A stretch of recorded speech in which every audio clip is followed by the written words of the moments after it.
Hello again and welcome back to one of the final walkthroughs of this course. After this one, we only have 2 more to go, but we still have some crucial words to learn, so that your vocabulary, upon finishing the course, will be ready to use in as many situations as possible.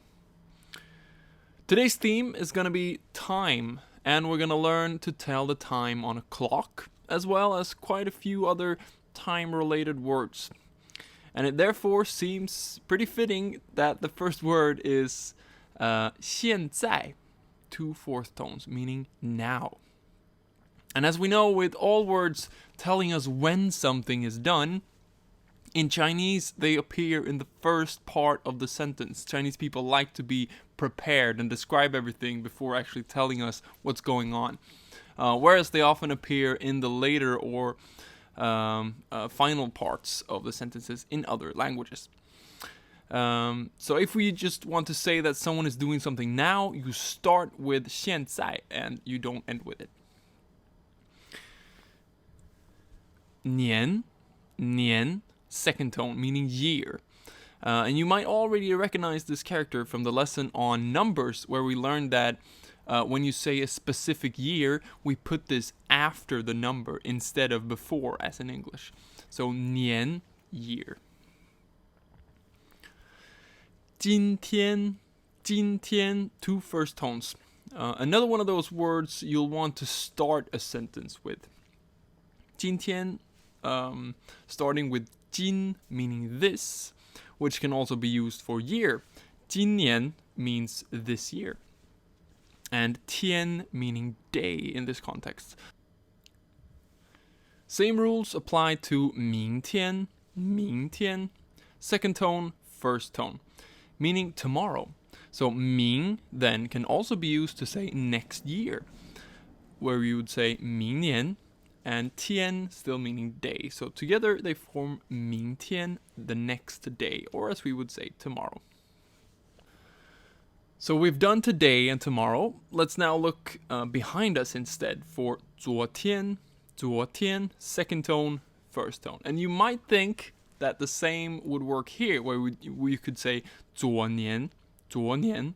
But unfortunately, that's not the case. Instead, you would have to say 去年, as in the year that has gone. But when it comes to days, we use 昨. So yesterday is 昨天, 昨天. So for the next word, there is no great English translation, but for those of you who speak Swedish, förmiddag is what we're aiming for. As for English speakers, we're going to have to settle for morning, or at least the later part of the morning. Anyway, 上午, fourth tone followed by third tone, meaning then the later part of the morning, before noon. And here, 上 means before, and 午 means noon. So 上午, before noon.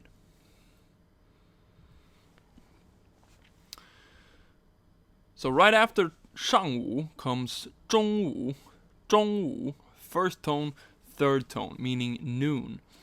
So we recognize the 中 character meaning middle, which makes a lot of sense since this represents the middle of the day, literally middle noon. So 中午, noon.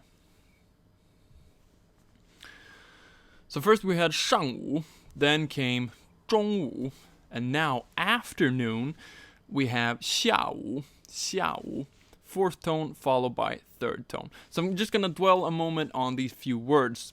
The relationship between 上 and 下 is actually very logical, but it can be a bit confusing at first. Because as we know, they can be used both for a location, where 上 means on or up, and 下 means under or down. And they can also be used for time, where 上 means before or previous, and 下 means after or next. So this actually comes from a list view, where that which is under something also is after it. And something that is on or above something is also before it. So that's why 上 is both up and before, and 下 means both under and after. Next up, a really useful character, 点, 点, third tone, here meaning a clock. This character has a few other meanings, but we will get back to those later in the course. For now, this is 点 o'clock, and you can simply put a number before it, and you tell the time. 小时, 小时. Third tone followed by second tone, hour. To the left, we have 小, meaning small, and to the right is 时, meaning time. So a quite small segment of time is an hour, which I think makes quite a lot of sense. So 小时, hour. 分钟, 分钟, we had an hour that consists of 60 分钟, two first tones meaning minute. And we also use the 钟 when we want to say an even hour. We'll see that being used later on. But here is 分钟, minute. 月, 月.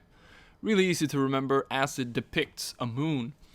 And since months are based on the moon, it's all very logical. So 月 meaning month. Next we have 星期, 星期, two first tones meaning week. And there are actually several words that can mean week, but we're going to use this 星期 in our course.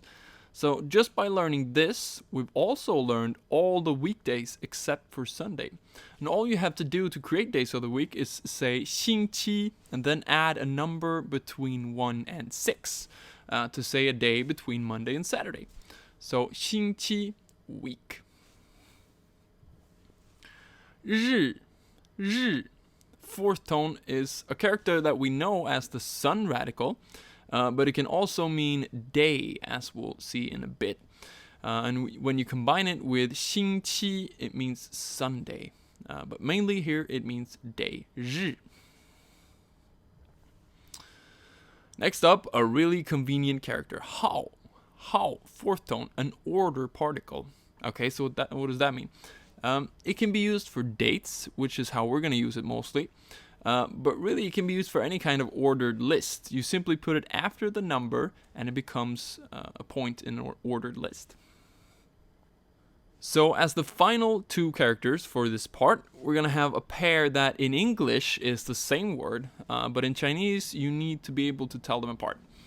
First, we have 时候, 时候, which means time, or more specifically, point in time.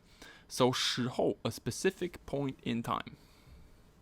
And the other word then that would also translate into time is 时间, 时间, which literally means time space.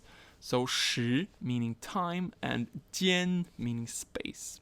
And maybe you recognize 间from 房间. And there it meant building space, which of course was a room. Here we have 时间, time space. Which means period of time. So 时候 was a point in time, 时间 a period of time. That's all for the first part. See you soon in part 2.